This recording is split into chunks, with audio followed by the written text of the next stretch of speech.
Assalamualaikum warahmatullahi wabarakatuh. Berjumpa kembali dengan saya tentunya di cerita horor. Bagaimana kabar kalian? Semoga baik-baik saja ya dan dijauhkan dari berbagai mara bahaya. Amin. Nah, bagi kalian yang belum subscribe, silahkan subscribe terlebih dahulu supaya tidak ketinggalan cerita-cerita seram selanjutnya. Nah, di video kali ini saya akan membawakan cerita. Sebelum mulai ceritanya, seperti biasa, di dalam cerita ini semua nama dan tempat disamarkan demi menjaga privasi. Langsung saja, seperti apa ceritanya? Simak video ini sampai habis. Daripada penasaran, tak usah kelamaan lagi, kita masuk ke ceritanya.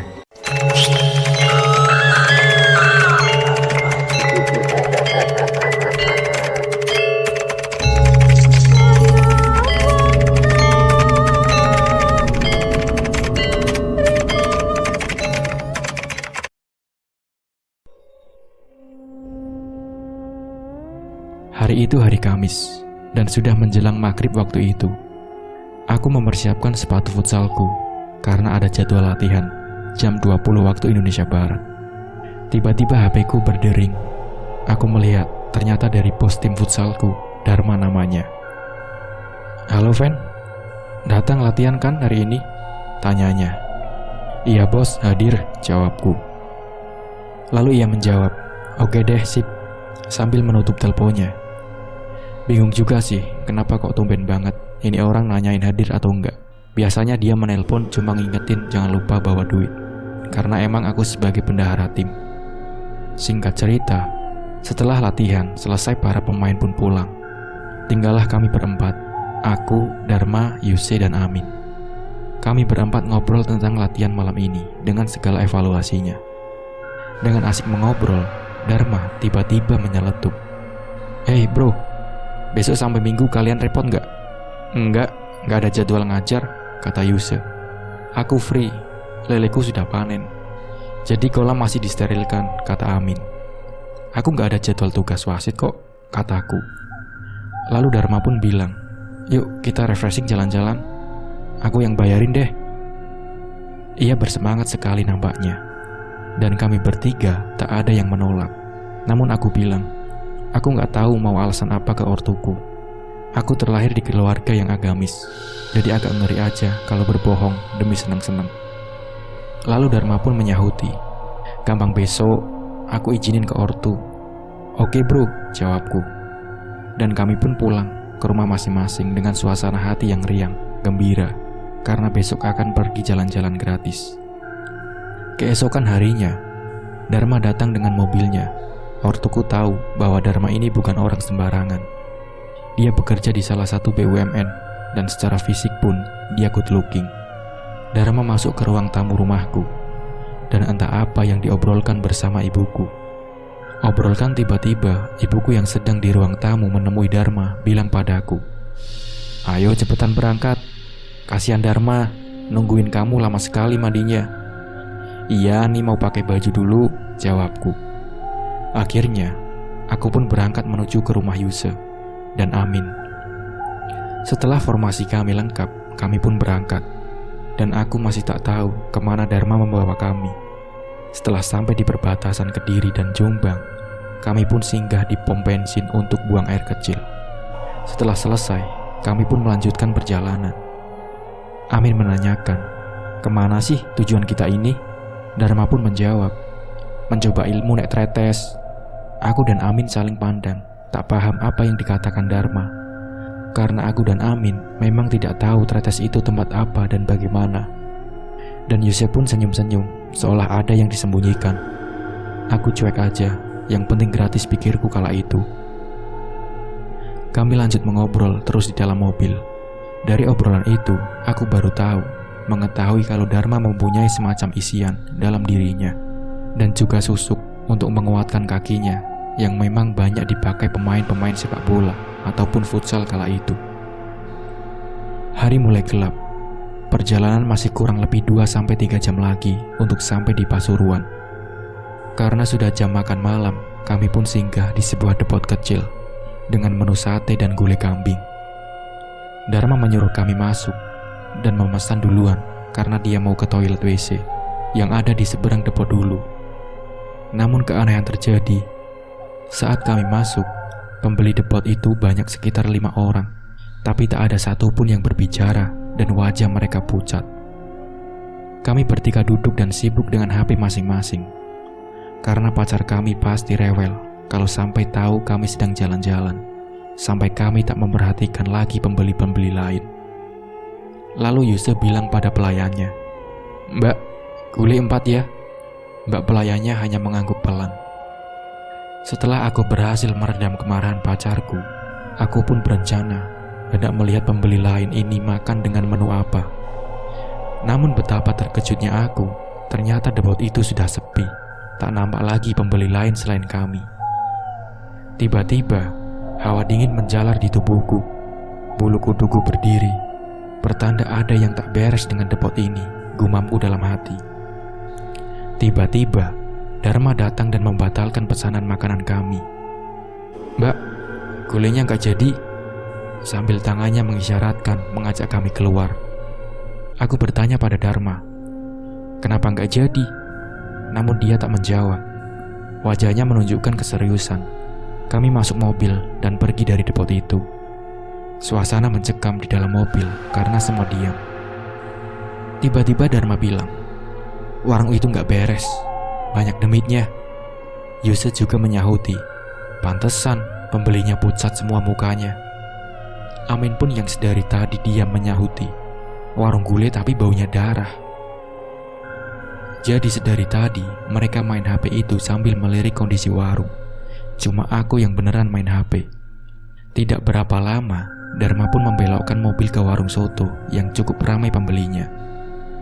Aku selesai makan duluan, dan mereka bertiga masih makan. Aku pun berbincang dengan pembeli yang duduk di dekatku, yang sudah selesai makan juga. Seorang bapak-bapak bersama istri dan 1 anaknya. Nampaknya penduduk sekitar sini. Aku pun berbasa-basi bertanya, "Apakah masih jauh pom bensin Pak dari sini?" Bapak itu menjawab, "Dekat Mas, sekitar 3 km dari sini." "Masnya dari mana?" Lalu aku menjawab, "Dari Kediri Pak. Tadi sempat singgah di warung gulai situ, tapi nggak jadi." "Loh, warung gulai yang mana? Apa yang di dekat pohon angsana itu Mas? Yang di seberang WC umum itu?" Aku pun menjawab, "Iya Pak. Emangnya kenapa kok Bapak kayaknya kaget gitu?" Bapak itu pun menjawab, "Warung itu sudah lama nggak ada Mas. Sudah lama tutup sejak kejadian itu." Aku penasaran dan kembali bertanya, "Kejadian apa Pak?" Bapak itu menjawab lagi, "Dulu warung itu ramai Mas, sebelum malam naas itu terjadi. Jadi begini ceritanya. Malam itu warung ramai seperti biasanya. Namun tiba-tiba sebuah truk dengan kecepatan tinggi menabrak warung itu, hingga membuat semua yang di dalam warung tewas termasuk penjual gulai itu. Sejak saat itu banyak kejadian seperti yang Mas alami." "Wah, untung saja tadi nggak jadi makan di situ," ucap Yusuf yang tiba-tiba menyahuti. Lalu kami pun berpamitan dan kami meneruskan perjalanan. Sampailah kami di Pasuruan dan memasuki daerah Tretes. Seperti biasa, banyak orang-orang yang menjajakan villa dengan logatnya yang khas. Lalu tiba-tiba ada seorang bapak-bapak menaiki sepeda motor dengan penutup kepala mendekati mobil kami, yang masih saja melaju pelan karena jalannya yang berbelok-belok. Setelah berhasil mendekati Dharma, di depan bapak itu bertanya, "Cari villa Mas?" Dharma pun menjawab dengan anggukan kepala, dan bapak itu menjawab lagi, "Ikuti saya." Kami pun mengikuti bapak itu. Sampailah kami di sebuah villa yang bangunannya bagus, namun ternyata sudah penuh, kata pemiliknya.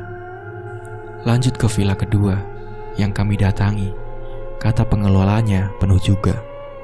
Akhirnya sampailah kami ke villa ketiga, tanpa bertanya kepada siapapun. Seperti 2 villa sebelumnya, bapak ini membawa kami ke sebuah villa yang bentuknya kuno, namun view di depan villa sangat bagus. Entah apa nama villa itu, dan di jalan apa aku tak bisa lagi mengingatnya. Yang pasti, di depan villa itu ada 2 pohon cemara, yang waktu itu belum begitu tinggi. bapak itu langsung membuka pintu dan menyuruh kami parkir mobil di halaman villa. Bapak itu masuk dan tidak lama kemudian keluar lagi lalu menyerahkan kunci kepada Dharma. Nampak ia berbincang-bincang, entah apa isi dari perbincangan tersebut. Yang pasti, kami pun naik mobil lagi dan mengikuti bapak itu. Tidak lama kemudian, bapak itu masuk ke sebuah gang dan kami pun mengikutinya. Setelah parkir, kami diajaknya masuk dan disitulah aku baru paham maksud mereka mengajakku ke sini. Ternyata, Dharma dan Yuse mau mencicipi cinta satu malam bersama kupu-kupu malam yang tersedia di dalam ruangan di balik kaca yang mirip ikan di dalam akuarium. Kami menyusuri gang. Setelah sampai di sebuah ruangan, kami masuk dan melihat para gadis-gadis di dalam ruangan kaca dengan berbagai macam usia di situ. Lalu Dharma bilang ke bapak itu yang baju merah. Lalu Yuse pun tak kalah sigap. Dia bilang, "Aku mau yang baju hitam." Aku dan Amin hanya tertawa. Dharma bertanya kepadaku, "Gimana? Ada yang cocok nggak?" Aku pun menjawab, "Aku nggak mau. Udah kalian aja." "Oke," jawab Dharma. Amin pun sama, ia tak mau. Setelah deal, kami membawa dua gadis itu ke dua mobil untuk dibawa ke villa yang sudah Dharma sewa tadi. Kami pun ngobrol santai dengan gadis-gadis pejuang rupiah itu. Dari obrolan, kami diketahui ternyata mereka berdua berasal dari ibu kota provinsi Jawa Barat. Setelah sampai di villa, kami pun masuk. Selangkah memasuki villa, terasa aura yang berbeda. Bau debu bercampur dengan bau entah apa yang pastinya baunya aneh, seperti benda lama yang tersimpan. Ada 3 kamar tidur, 1 kamar mandi, dan pintu belakang yang entah ruang apa selanjutnya. Dari posisi letak barang-barang pun ada keanehan. Ada sebuah kursi goyang di tengah-tengah ruangan menghadap ke kamar mandi. Di ruang tamu ada sofa panjang, di belakangnya ada jendela kaca besar dengan gorden warna coklat muda yang mungkin karena terlalu lama jadi terlihat usang dan berdebu, dan sebuah TV tabung. Kami berenam ngobrol sejenak di ruangan tamu. Lalu tiba-tiba ada suara aneh yang asalnya dari jendela kaca yang berada di belakang kami. Suaranya seperti sebuah paku yang ditempelkan ke kaca lalu digerakkan. Serak, serak. Kami semua saling pandang dan aku memutuskan untuk melihat apa yang terjadi di luar. Sesampainya di luar, tak ada apapun di kaca besar itu. Aku pun masuk kembali ke villa. Dan rupanya, Dharma dan Yuse sudah masuk bersama gadisnya, masing-masing di kamar yang berada di dekat kursi goyang. Aku pun duduk di sofa bersama Amin dan menyalakan TV, hanya untuk mencairkan suasana. Namun entah mengapa, perhatianku tertuju ke kursi goyang itu. Kami berdua mengobrol santai, tak menghiraukan lagi Dharma dan Yuse yang sedang mantap-mantap di kamar itu. Lalu aku merasa ingin pipis.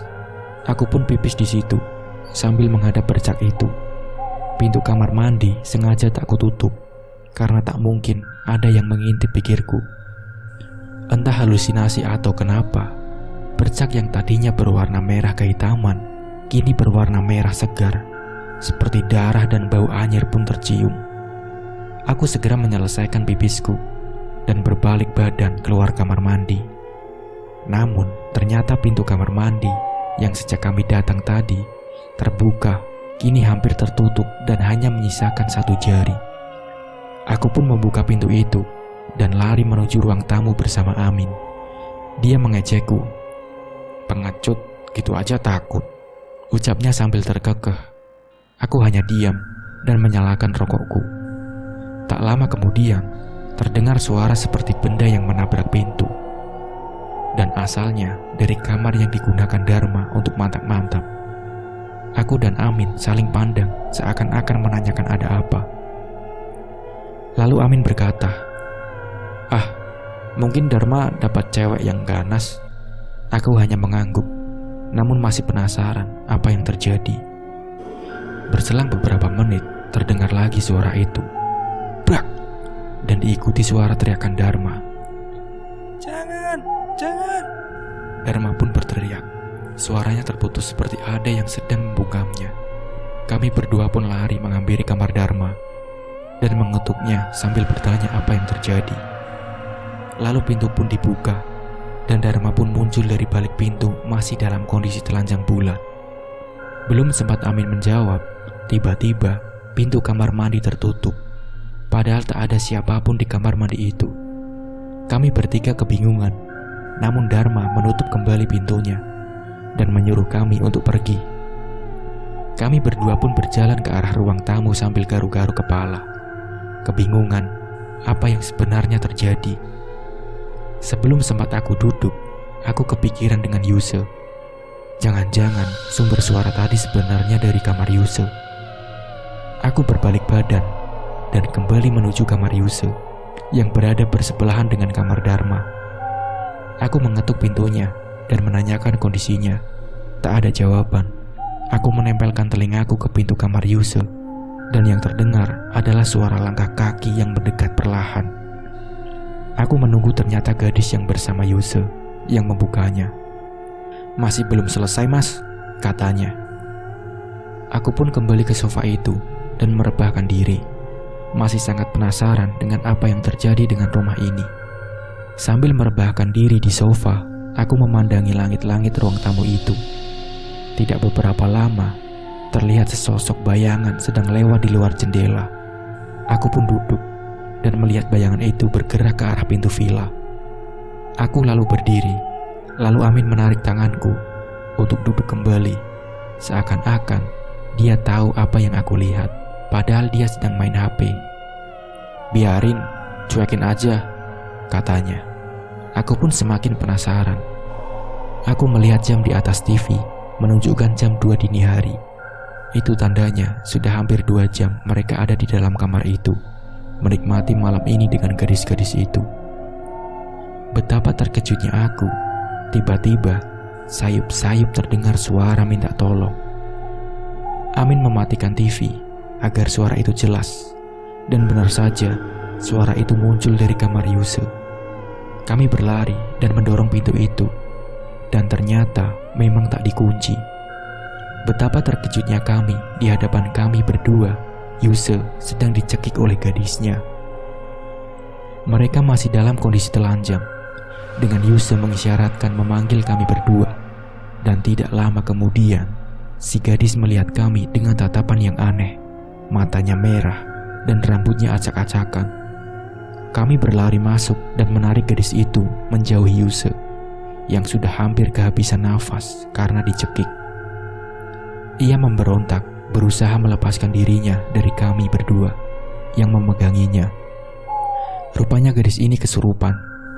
Tidak lama kemudian, Dharma keluar dari kamarnya dan dia masuk dan mendekati gadis ini yang sedang kami pegang.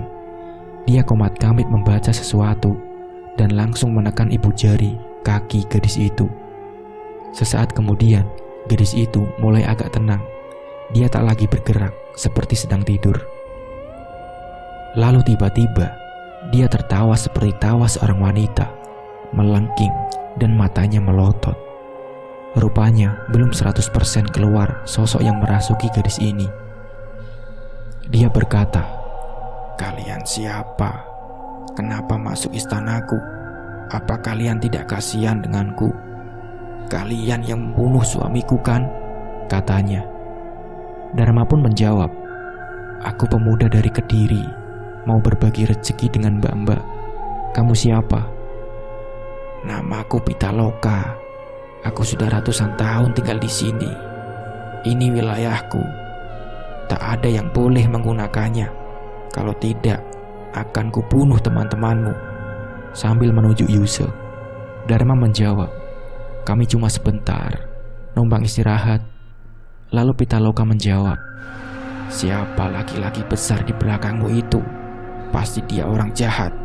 Sambil menunjuk di belakang Dharma. "Dia penjagaku. Dia yang akan membunuhmu kalau kamu tidak keluar dari tubuh gadis ini sekarang." Dharma menekan ibu jari gadis itu, dan gadis itu berteriak, "Awas kalian!" Lalu gadis itu tenang, lalu pingsan. Kami membaringkan tubuhnya di kasur. kondisi Yuse sudah membaik, dan gadis yang bersama Dharma tadi memakaikan pakaian gadis yang kesurupan itu. Kami bertiga keluar kamar dan mengobrol tentang kejadian ini di ruang tamu. Dua gadis itu masih di dalam kamar. Lalu tiba-tiba pintu villa diketuk oleh seseorang. "Mas, buka pintunya mas." Dan ternyata bapak yang mencarikan villa yang datang. Dia masuk dan duduk di sofa bersama kami. Entah mengapa dia terengah-engah seperti seseorang yang barusan jogging. Lalu dia menanyakan, "Apakah ada hal aneh?" Dharma pun menjawab, "Iya pak, gadis yang bersama Yuse tadi kesurupan. Tapi syukurlah semua bisa dikendalikan. Untunglah tidak terjadi hal-hal yang lebih berbahaya. Saya minta maaf mas, saya yang salah. Harusnya villa ini tidak boleh disewakan. Gini mas, villa ini merupakan villa warisan turun-temurun dari nenek saya. Saya yang sekarang mengelolanya. Ketika masih dikelola nenek, villa ini dulunya ramai pengunjung mas, karena sejuk dan view-nya bagus. Namun semua berubah sejak kejadian maut di sini kala itu. Begini ceritanya. Malam itu hujan tak kunjung henti. Lalu ada sepasang laki-laki dan perempuan datang untuk berteduh di teras rumah. Sedangkan di dalam villa ini ada yang menyewa 3 orang laki-laki dan 2 orang perempuan. Mereka mabuk-mabukan dan pesta seks di villa ini. Lalu salah seorang dari laki-laki itu punya niat jahat untuk memperkosa si wanita yang berteduh tadi. Akhirnya si laki-laki dipukuli sampai tewas di kamar mandi. Kepalanya dibenturkan ke keran dan meninggal. Lalu mayatnya dimasukkan ke bathtub. Bekas darahnya sampai sekarang tidak bisa hilang. Sedangkan si wanita diikat di kursi goyang menghadap ke kamar mandi dan diperkosa ramai-ramai. Dan akhirnya tewas dengan cara dibenamkan ke dalam bathtub yang penuh air. Dulu sebelum kejadian maut itu, kursi goyang itu berada di dekat sofa. Namun sejak kejadian itu, ketika saya pindahkan kursinya ke dekat sofa, besoknya kursi itu sudah berada di dalam kamar mandi lagi. Sejak saat itulah villa ini sepi pengunjung, karena semua pengunjung pasti diganggu oleh penampakan hantu wanita dan pria itu. Dharma pun menjawab, "Ya udah pak, semuanya sudah terjadi. Kami bersyukur tidak sampai terjadi hal-hal yang tidak diinginkan pada kami." Bapak villa pun menjawab, "Iya mas, sudah beberapa dukun yang saya panggil ke sini. Namun semuanya tak sanggup melawan. Kayaknya mas punya bodyguard yang lebih sakti, jadi bisa melawan dan sanggup menyelamatkan temannya." Sambil nunjuk Yuse. Yuse pun cuma meringis, mengingat dia hampir mati di tangan gadis itu, dalam keadaan telanjang bulat, tanpa sehelai benang pun. Kami terus mengobrol bersama bapak villa itu, menceritakan kejadian-kejadian yang dialami tamu villa ini sebelum kami. Sementara Dharma mengantar 2 gadis itu pulang ke rumah bosnya. Kami pun lanjut mengobrol sampai terdengar azan subuh. Lalu setelah subuh, kami semua pamit untuk melanjutkan perjalanan kami liburan. Beberapa tahun kemudian, terdengar berita bahwa kembali terjadi pembunuhan di villa itu. Nah, seperti itulah ceritanya. Semoga bisa diambil sisi baiknya dan bisa menjadi sebuah pembelajaran. Mungkin cukup sekian dari saya. Wassalamualaikum warahmatullahi wabarakatuh.